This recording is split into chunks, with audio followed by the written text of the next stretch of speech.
Okay, the shop has changed a lot since the other video that I just finished, the one where I assembled the plasma table. I've added some shelving. I put in a divider between me and the neighbor, and over there too. Got me a little, somewhat of a welding table. That's a temporary welding table for now. It'll end up being just a mechanic table later. I built a lip on it that I'll fully weld so it'll hold fluids. Like if you break down a transmission on it or something, the fluids won't run off the side of the table. But right now I'm using it as my welding table, but in the future it'll just be like a transmission table. So it's got one piece of 3/4 plywood underneath this I want to say this is, I put 1/8 inch plate on this one. This table's got 2 pieces of plywood and a 16 gauge on top of it. That's going to be a shop table also, but it's got steel casters on it. I put steel casters on it, so both the tables will roll. But the tables are just, I'll end up building a welding table in here. So a few things that have happened to the plasma table. First of all, I put in a power supply, and then this ductwork on the floor, not the cables. The cables are going to be something else. So they come to this power unit here, and I mounted this directly on the back of the plasma table, and then out of it comes the 30 amp cable to this big ass compressor that I built, and then there's the 60 amp cable that goes to the plasma machine, and then there's an air hose, a short air hose, and I mounted this to the table. It's a water separator desiccant. This desiccant goes into, I want to say it goes into this one. One of them's a filter, one of them's a water separator. That's water separator, and then this one is a dryer. So, and then this hose comes off this main on the air compressor. I built this manifold. I still got to do some work to it. I hadn't finished it. I'm gonna put a gauge here, so this will be a regulated output, and then I have this huge output here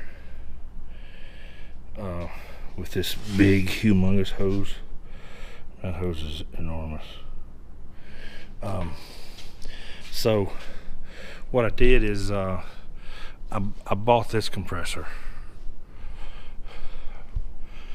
and I got this compressor new, but it only does 11.5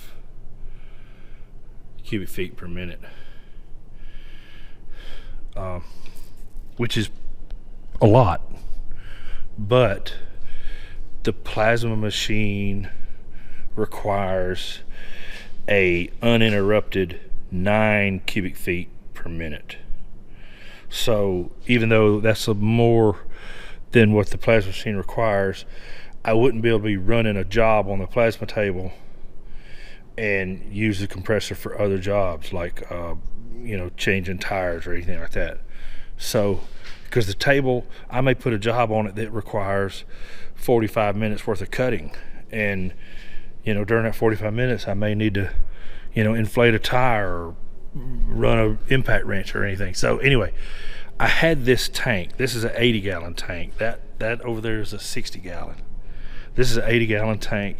I had the tank. The tank is brand new, but it didn't have the components on it. So I bought this component. This is a 17, I don't know if you can see it, 17.3 cubic feet or 17.3 cubic feet per minute. And it uses a 5 horsepower motor. So I bought all these components, and I built this compressor basically from scratch. All this stuff you can buy at like Tractor Supply and stuff. The motor I got off Amazon.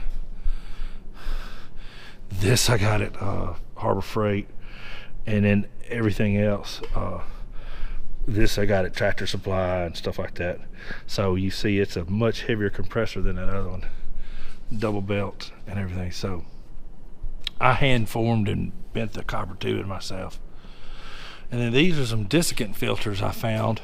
I don't know how well they're going to work in this high humidity. The humidity is so high. You see how that pan is rusted? Look, even the linear rails have rusted. The track is rusted. So I've got to get this thing. Now I got to clean it up and get it oiled. But the pan, I bolted these two pans together with a windshield adhesive between them. But look, the pans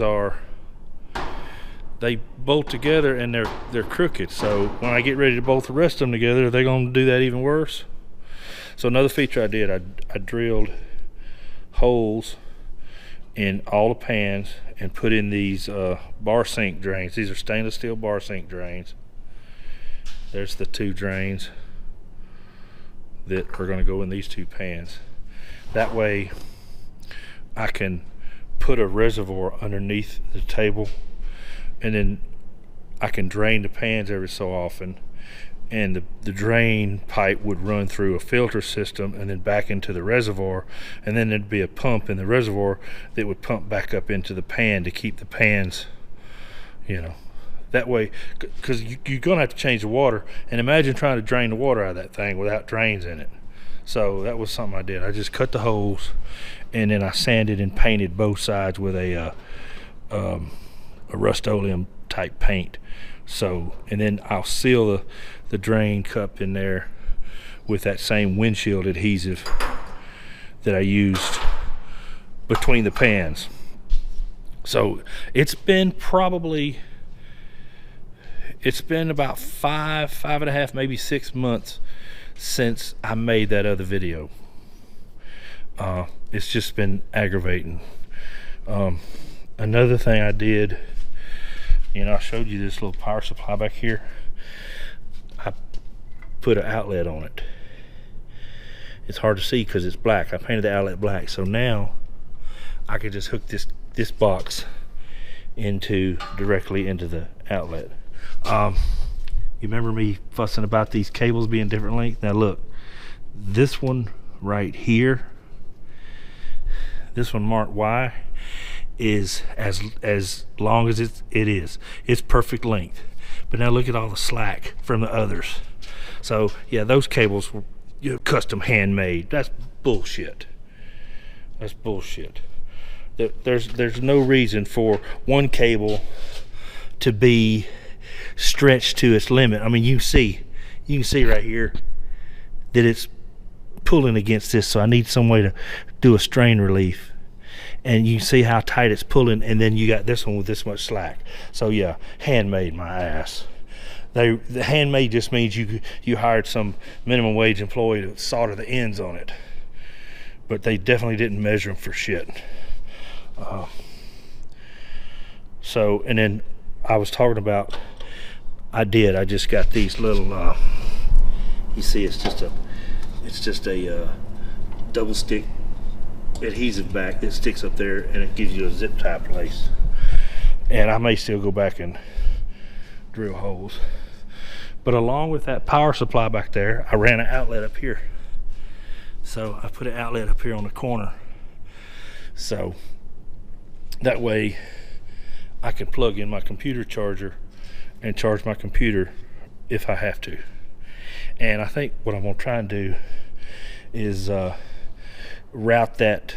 Remember I told you I had that 16-foot USB cable? I'm not going to tie it to the table. I'm going to leave it undone. That way I can set the computer up over here if I had to plug the computer in to charge it. And then I went to Tractor Supply, Harbor Freight, and they had this on the discount shelf. It's a side table for their toolbox, and they had it discounted to like $18 or $17 or something So I just bolted it to the side of the plasma table. So, you know, for doing just little jobs, I just sit it right there and plug it up and go with it instead of using this. So that's where I am now. I still haven't done the leveling feet, but you can see the machine torch cable fits and reaches just fine.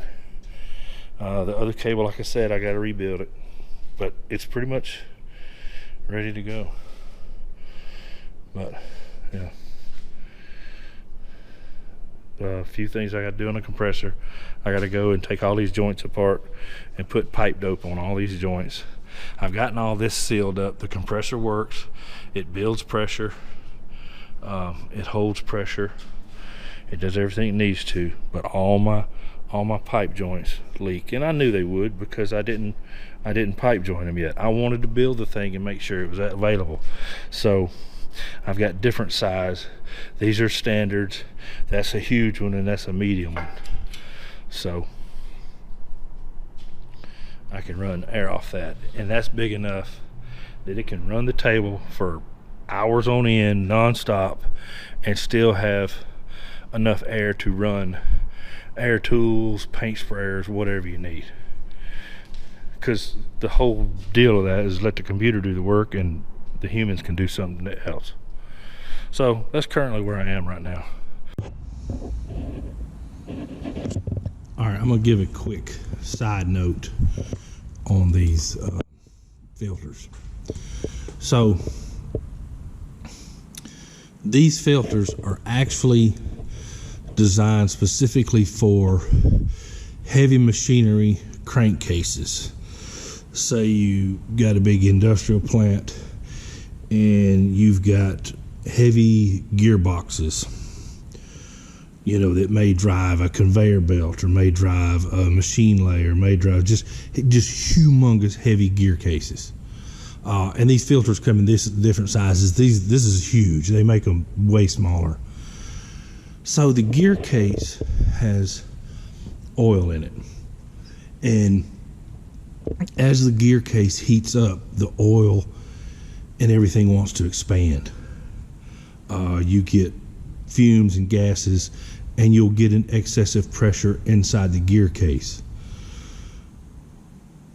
And if the gear case is sealed where it won't ventilate, then the excessive pressure can force oil to leak through gaskets, or if there's seals, if there's a shaft running through the side of the case, which is usually the case because it's a gear case, there's going to be shaft seals, and if the pressure gets too great, it'll cause the seal to leak. So the case has to be ventilated so any positive pressure in the gear case can be vented. Herein lies the problem. As the gear case cools when you're not using it, it will create a negative pressure inside and thus inhale atmospheric air. The atmospheric air is going to have humidity in it, unless you're in the middle of Arizona or Nevada where the humidity is extremely low, then it wouldn't be a problem. But anywhere else in the world, there's going to be humidity. Pretty much there's going to be humidity. So if it inhales this humid air, the water is going to collect, because it's not going to mix with the oil in the crankcase, and if it does, it'll cause the oil to be degraded, or mainly the moisture will settle on the inside of the gear case and cause it to rust. It could rust your gears, rust the inside of the gear case. Anyway, you don't want humid air inside your gear case. So that's what those filters are actually designed for. They're designed to, so when the gear case breathes out oil contaminated air, of course the oil's not going to bother that stuff, but as the moisture comes back in, as it breathes in, it will inhale humid air, and this desiccant will turn pink as it saturates with water. So these filters are actually meant for gear case crankcases. So I called this company to ask them if they had some that were refillable. They make some that are refillable where the top will come off, and it's actually aluminum. It's glass and aluminum, and you can open and close it, and you can change the desiccant in it. These are not. These are plastic, and they're glued together. They're only a one-time use. You throw them away. Well, the lady at the place, she said, well, I'll send you a couple, because that's a good question. I don't know if they'll work for that or not, work for an air compressor. So she sent them to me for free. They're like a couple $100 a piece. So I'm going to run them and find out how well they work, and I'll see how long they last. They're probably not going to last nowhere near as long as, say, they would in a gear case, because we're talking, you know, what I say over here, 17 cubic feet per minute at 40 psi and 15 cubic feet per minute at 90 psi. So that's a lot of feet of air flowing through these desiccant filters. So they're going to catch a lot of humidity, but that means they're probably going to saturate really quickly. However, if it makes sure the air that goes into the tank is dry, then the inside of the tank will last a lot longer.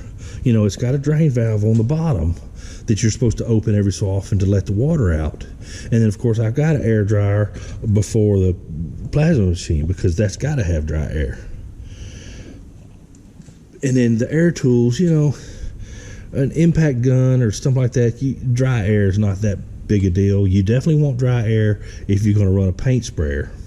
So if I did use this, since it's got a regulator on it, for a paint sprayer, then I would put a air dryer in the line.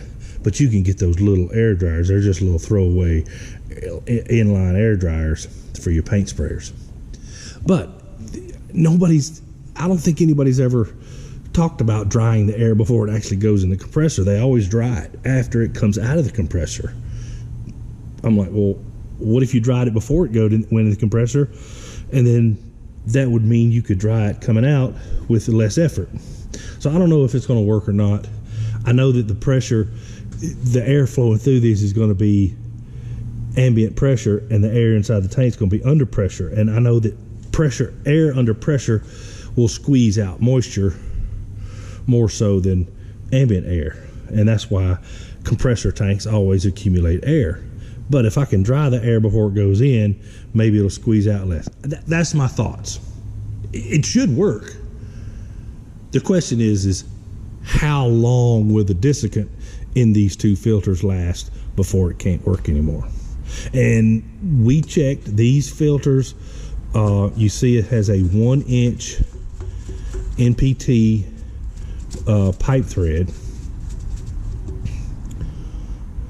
and the pipe thread going into the compressor is a 3/4 NPT. So we're actually going in larger than this, and I think this says it will flow, I can't remember what the flow rate is, but the flow rate is definitely in excess.